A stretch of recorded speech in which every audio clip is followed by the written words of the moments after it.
Apakah sunnah bersalaman kanan kiri setelah sholat fardu? Ustaz, bolehkah kita mengqadha sholat yang dulu sering ditinggalkan dan bagaimana caranya? Bagaimana waktu kita tawaf di putaran terakhir? Terkentut? Bukan terkentut, memang kentut. Apakah tawaf tersebut diulangi lagi apa tidak?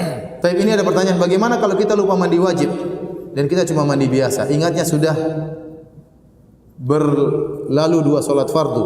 Perlukah kita mengulang sholat?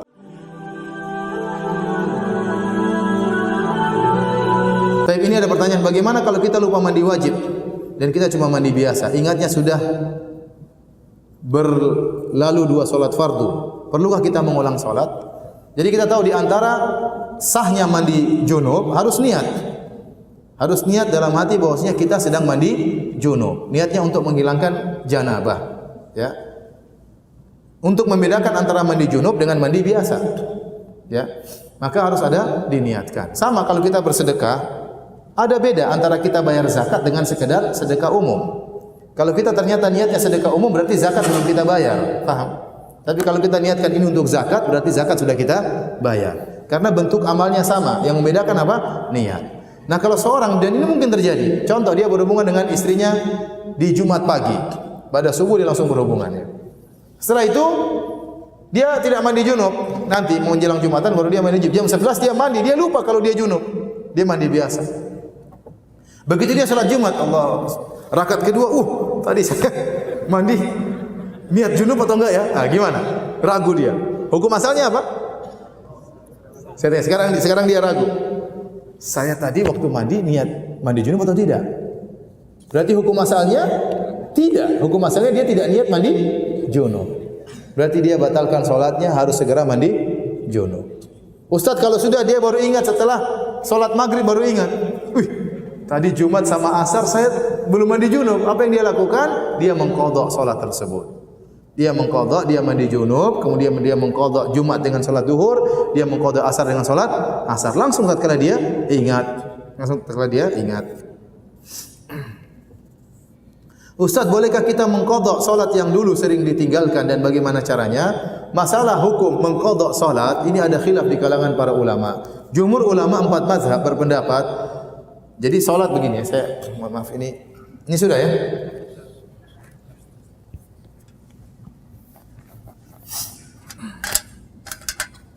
Jadi salat yang ditinggalkan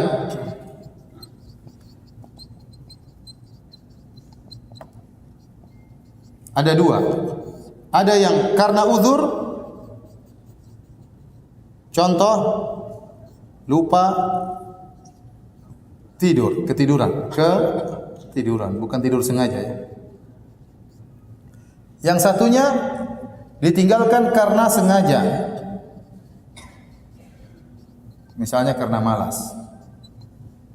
Maka kalau salat ditinggalkan karena lupa atau ketiduran karena uzur, karena tadi misalnya lupa mandi junub, ya. Maka ini sepakat ulama wajib diqadha. Kata Nabi SAW, man nama an salatin aw nasiyaha falyusalliha idza dzakaraha. Barang siapa yang lupa salatnya atau dia ketiduran, maka hendaknya dia salat tatkala dia ingat.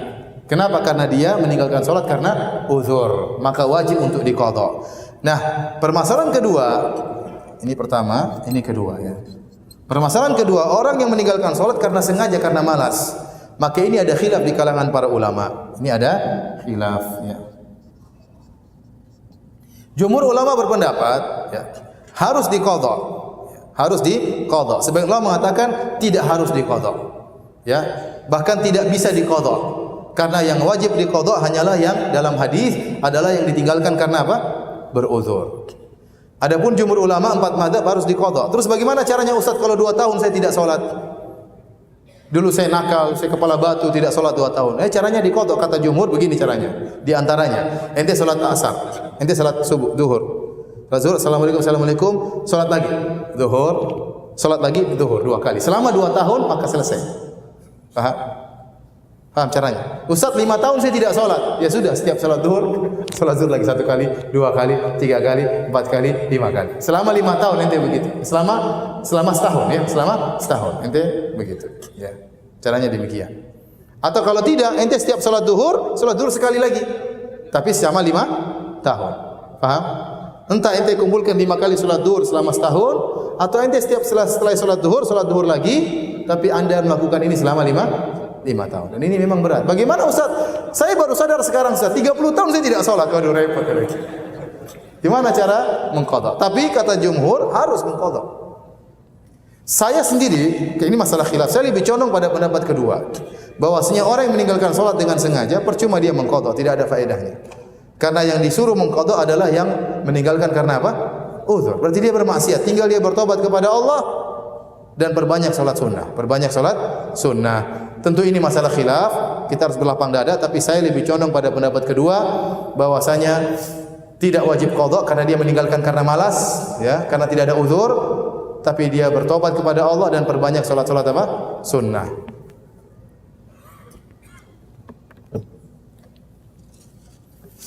Apa hukumnya mencampuri istri terakhir menstruasi sebelum mandi? Ini juga ada khilaf di kalangan para ulama, ya. Jadi istri sudah selesai mens, ya, kita suruh sayang mandi sayang. Kenapa? Ya kan saya mau gauli. Udah nanti mandinya sekalian aja. Nanti mandi digauli mandi lagi, capek saya. Sekalian aja. Gimana hukumnya? Jumhur ulama berpendapat bahwasanya tidak boleh menggauli istri kecuali setelah dia mandi junub. Dalilnya kata Allah Subhanahu wa taala, "Yas'alunaka 'anil mahid, qul huwa adan fa'tazilun nisaa fil mahid wa la taqrabuhunna hatta yatahurn." Janganlah kalian mendekati wanita haid sampai mereka suci, bersih. Kemudian kata Allah, "Fa idza tatahharna," kalau mereka sudah bersuci. Jadi kata Allah hatta yatahur, jangan gauli mereka sampai mereka suci. Kemudian Allah kasih syarat berikutnya, kalau mereka bersuci, artinya kalau mereka mandi junub, maka silakan kalian gauli mereka. Oleh karenanya pendapat jumhur ulama lebih hati-hati bahwasanya seorang wanita kalau sudah selesai dari haid tidak boleh digauli kecuali kalau dia sudah mandi junub. Ustaz, istri saya selesai haid jam 2 malam Ustaz. Saya suruh mandi, ternyata dia kedinginan, takut kalau mandi jam 2 nanti sakit. Ada air panas nggak bisa Ustaz, gas lagi habis, ya. Tapi ada jalan keluarnya, ya kamu ditunda besok. Yang saya nggak bisa, saya tidak menerima penundaan Ustaz. Ya, gimana caranya? Caranya istrimu tayamum. Istrimu apa? Tayamum. Memang ada pendapat lain seperti pendapat Zahiriyah, pendapat Syekh Albani. Kalau seorang wanita sudah bersih, tinggal berwudu sudah boleh, dia boleh berhubungan. Tapi yang lebih hati-hati, pendapat jumhur ulama harus mandi junub terlebih dahulu. Bagaimana waktu kita tawaf di putaran terakhir? Terkentut? Bukan terkentut, memang kentut. Apakah tawaf tersebut diulangi lagi apa tidak? Maka inilah kembali masalah khilaf lagi. Apakah bersuci dalam tawaf disyaratkan atau tidak syarat sah tawaf? Adapun kalau sa'i, ijma ulama kalau sa'i dalam kondisi tidak bersuci tidak apa-apa. Ijma ulama. Jadi kalau orang antum sa'i, kemudian antum kentut, sa'i tetap batal. Yang khilaf ulama tentang apa? Tentang tawaf. Jumhur ulama 4 mazhab berpendapat harus bersuci. Kalau kita mengikuti pendapat jumhur ulama, maka tidak ada cara lain. Kalau antum buang angin di tawaf putaran ke-7, maka antum berwudu. Keluar sebentar berwudu, entah pakai air zam-zam, entah bawa air, berwudu, balik lagi di tempat antum, di situ lanjutin. Sudah selesai. Kalau pendapat Zahiriyah, pendapat Ibnu Taimiyah, kalau tidak salah Hanafiyah, ya pendapat Hanafiyah tidak mewansyaratkan wudu, maka lanjutin saja. Maka lanjutin saja. Tapi saya katakan lebih hati-hati kita berwudu kemudian lanjutin lagi.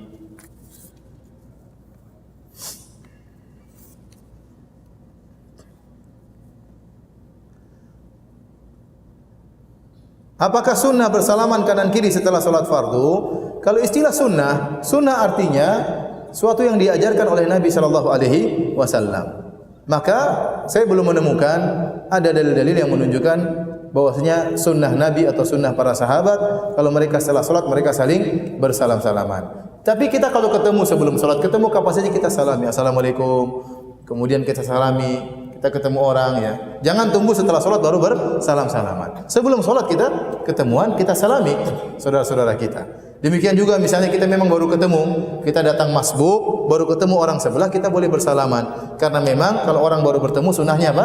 Bersalaman. Tapi menyengajakan setelah sholat salam-salaman, maka saya tidak menemukan sunnahnya dari Nabi sallallahu alaihi wasallam. Ya, saya tidak menemukan. Tapi kalau ada orang julurkan tangan minta salaman sama kita, kita salami. Ya, jangan kita bilang enggak. Salami aja. Tapi kita tidak memulai karena itu tidak diajarkan oleh Nabi sallallahu alaihi wasallam. Kalau ini dianggap sunnah repot, saya katakan seandainya Syekh Sudes sholat di Mekah nunggu salaman sama jamaah ya, sampai subuh nggak selesai. Enggak. Jadi sunnahnya tidak, ya sunnahnya tidak.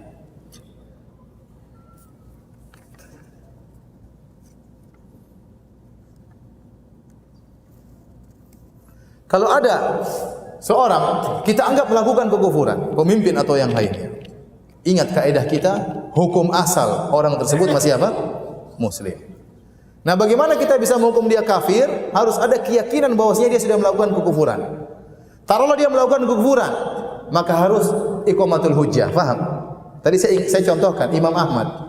Imam Ahmad mengatakan, barang siapa mengatakan Al-Quran itu makhluk, maka dia apa? Kafir. Ternyata pemimpinnya, khalifahnya Al-Ma'mun mengatakan Al-Quran itu makhluk. Berarti dia sudah mengucapkan kekufuran atau tidak? Sudah. Tapi apakah dia dihukum kafir? Urusan lain. Harus ada keyakinan lagi. Keyakinan tersebut dengan cara menegakkan hujah kepada dia. Jelaskan bahwa ini merupakan kekufuran. Kalau ada syubhat dihilangkan. Tidak serta-merta orang terjerumus dalam kekufuran maka jadi kafir. Tidak serta-merta. Tidak serta-merta orang melakukan kesyirikan jadi musyrik. Adapun itu perbuatan syirik harus kita jelaskan. Adapun ini keyakinan kafir harus kita jelaskan. Adapun memvonis urusan lain. Oleh karenanya Syekh Muhammad bin Abdul Wahhab rahimahullahu taala ya mengatakan, kami tidak mengkafirkan orang yang beribadah di kuburan Sayyid Al-Badawi. Ya. Dia beribadah di kuburan, ini kekufuran, kesyirikan.